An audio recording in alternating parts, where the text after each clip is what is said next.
Assembly Speaker UT Khader has revoked the suspension of 18 BJP MLAs who were barred for showing disrespect to his chair during the March 21st session.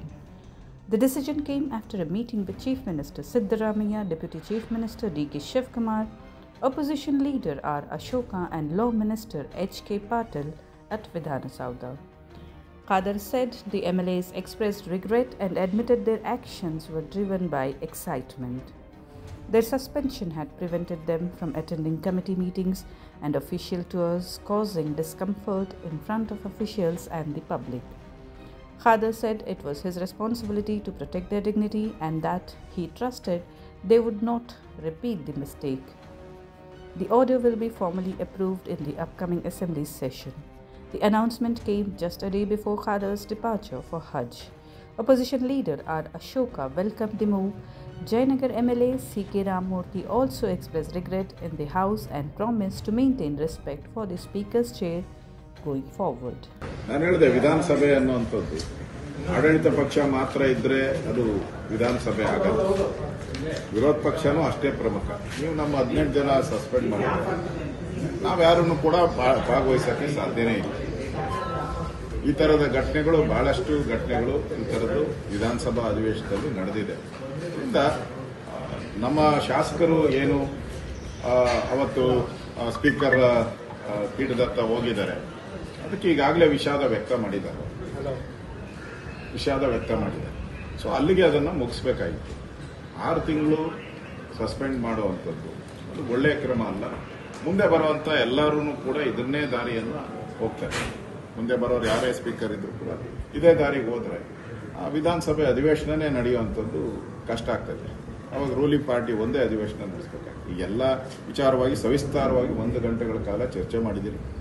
ಮಾನ್ಯ ಮುಖ್ಯಮಂತ್ರಿಗಳು positive ಆಗಿ ಇಲ್ಲ ಇದು ವಿಧಾನಸಭೆ ಅಧಿವೇಶನ ಸುಸೂತ್ರವಾಗಿ ನಡೀಬೇಕು. ಈ ಥರದ ಘಟನೆ ನಡೆದಿದೆ. ಅದರಿಂದ ಈಗಾಗಲೇ ಅವರು ಕೂಡ ವಿಷಾದ ವ್ಯಕ್ತ ಮಾಡಿರೋದ್ರಿಂದ ಇಲ್ಲಿಗೆ ಅದನ್ನು ಮುಕ್ತಾಯ ಮಾಡಬೇಕು ಅಂತೇಳಿ ಸಭಾನಾಯಕರಾದಂಥ ಸನ್ಮಾನ್ಯ ಸಿದ್ದರಾಮಯ್ಯನವರು ಮಾತಾಡಿದ್ದಾರೆ. ಅದೇ ರೀತಿ ಡಿ.ಕೆ. ಶಿವಕುಮಾರ್ ಅವರು ಮಾತಾಡಿದ್ದಾರೆ. ಅದೇ ರೀತಿ ಲಾ ಮಿನಿಸ್ಟರ್ ಕೂಡ ಮಾತಾಡಿದ್ದಾರೆ. ಮತ್ತು ನಮ್ಮ ಸ್ಪೀಕರ್ ಅವರು ಕೂಡ ಅವರು ಹಜ್ ಯಾತ್ರೆಗೆ ಹೋಗ್ತಾ ಇದ್ದಾರೆ. ನಾಳೆಯಿಂದ ಹಜ್ ಯಾತ್ರೆಗೆ ಹೋಗ್ತಾ ಇದ್ದಾರೆ. ಅವ್ರು ಬರೋದು ಇನ್ನು ಭಾಳ ದಿನ, ಒಂದು 15 ದಿನ ಆಗ್ಬೋದು ಅನ್ಕೋತೀನಿ. ಆ ದೃಷ್ಟಿಯಿಂದ ಎಲ್ಲ ನಮ್ಮ ಗೌರವಾನ್ವಿತ ಸದಸ್ಯರು ಈಗಾಗಲೇ ಕೆಲವರು ಭಾಗವಹಿಸ್ತಾ ಇದ್ದಾರೆ ಕಮಿಟಿಯಲ್ಲಿ, ಕೆಲವರು ಭಾಗವಹಿಸ್ತಾ ಇಲ್ಲ. ಮತ್ತು ಈಗಾಗಲೇ ಸ್ಟಡಿ ಟೂರ್ಸ್ ಅಂತ ಎಲ್ಲ ಕಡೆ ಫಿಕ್ಸ್ ಆಗಿದೆ. ಅದಕ್ಕೂ ಕೂಡ ಯಾರು ಹೋಗ್ತಾನೆ ಇಲ್ಲ. ಈ ಎಲ್ಲ ದೃಷ್ಟಿಯಿಂದನೂ ಸದನ ಸರಿಯಾಗಿ ನಡಿಬೇಕು ಅನ್ನೋ ದೃಷ್ಟಿಯಿಂದ ಸನ್ಮಾನ್ಯ H.K. ಪಾಟೀಲ್ ಅವರಿಂದ ಹಿಡಿದು ಮುಖ್ಯಮಂತ್ರಿಗಳು ಎಲ್ಲರೂ ಕೂಡ ಪಾಸಿಟಿವ್ ಆಗಿ ಇದನ್ನು ಇಲ್ಲಿಗೆ ಅಂತ್ಯ ಮಾಡೋಣ ಅಂತ ಹೇಳಿದ್ದಾರೆ. ನಾನು ಒಬ್ಬ ವಿರೋಧ ಪಕ್ಷದ ನಾಯಕ, ನಾನು ಕೂಡ ಇವರೆಲ್ಲರ ಜೊತೆ ನಿರಂತರ ಸಂಪರ್ಕದಲ್ಲಿದ್ದು ಪ್ರಜಾಪ್ರಭುತ್ವದಲ್ಲಿ ಈ ಥರದ್ದಾಗುವಂಥದ್ದು ಸರ್ವೇ ಸಾಮಾನ್ಯ. ಅದನ್ನು ಎಲ್ಲರೂ ಕೂಡ ಪಾಸಿಟಿವ್ ಆಗಿ ತಗೊಂಡು ಕೆಲಸ ಮಾಡಬೇಕು ಅನ್ನೋ ದೃಷ್ಟಿಯಿಂದ ಸದನದ ಗೌರವ ದೃಷ್ಟಿಯಿಂದ ಮಾತಾಡಿದ್ದೀವಿ. ಮುಖ್ಯಮಂತ್ರಿಗಳು ಅದಕ್ಕೆ ಸ್ಪಂದನೆ ಮಾಡಿದ್ದಾರೆ, ಸ್ಪೀಕರ್ ಅವರು ಸ್ಪಂದನೆ ಮಾಡಿದ್ದಾರೆ. ಸುಖಾಂತ್ಯ ಆಗುತ್ತೆ ಅನ್ನೋ ವಿಶ್ವಾಸ ಇದೆ. ವಿಶ್ವಾಸ ಇದೆ ಅಂದ್ರೆ ಇನ್ನು ಆದೇಶ ಯಾವಾಗ ಬರಬೇಕು ಹೊರಗಡೆ? ಅಲ್ಲ, ಇವತ್ತೇ ಮೋಸ್ಟ್ಲಿ ಇವತ್ತು ನಾಳೆ ಸ್ಪೀಕರ್ ಅವರು ಅಧಿಕೃತ ಇದಕ್ಕೆ ಹೋಗ್ತಾರೆ, ಹಜ್ ಯಾತ್ರೆಗೆ ಹೋಗ್ತಾರೆ. ಹೋಗೋಕೆ ಮುಂಚೆ ಇದನ್ನೆಲ್ಲ ಆದೇಶ ಮಾಡಿ ಹೋಗ್ತಾರೆ. ಮತ್ತೆ ಸಭೆ ಕರೆದು ಆಗ್ಬೇಕು ಅನ್ನೋಂಥ ಚರ್ಚೆಗಳು ನಡೀತಾ. ಹೌದೌದು, ಇದು ಯಾಕಂದ್ರೆ ಡೆಮೋಕ್ರಸಿ ಇದೆ ಅಲ್ವಾ. ಅಧಿವೇಶನದಲ್ಲಿ ಆಗಿರುವಂಥದ್ದು ಮೀನ್ಸ್ ಆಡಳಿತ ಪಕ್ಷ ಮತ್ತು ವಿರೋಧ ಪಕ್ಷ. ಅಧಿವೇಶನ ಅಂದ್ರೆ ಆಡಳಿತ ಮತ್ತು ವಿರೋಧ ಪಕ್ಷ. ಈಗ ಆಡಳಿತ ಪಕ್ಷದ ನಾಯಕರಾದಂಥ ಸಿದ್ದರಾಮಯ್ಯನವರು, ಕಾಂಗ್ರೆಸ್ ಪಾರ್ಟಿ ಅಧ್ಯಕ್ಷರಾದಂಥ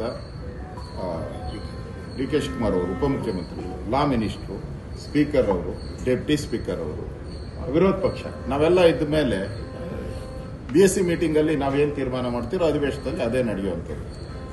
ಹಾಗೆ ಅದೃಷ್ಟ ಅಂದ್ರೆ ಇಡೀ ಸದನದ ಮೀಟಿಂಗ್ ಆದಂಗೆ ಇವತ್ತು.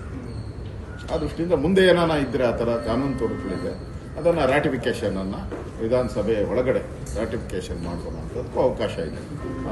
ಅದರಿಂದ ಇದೇನು ಕಾನೂನು ವಿರುದ್ಧ ಏನಲ್ಲ.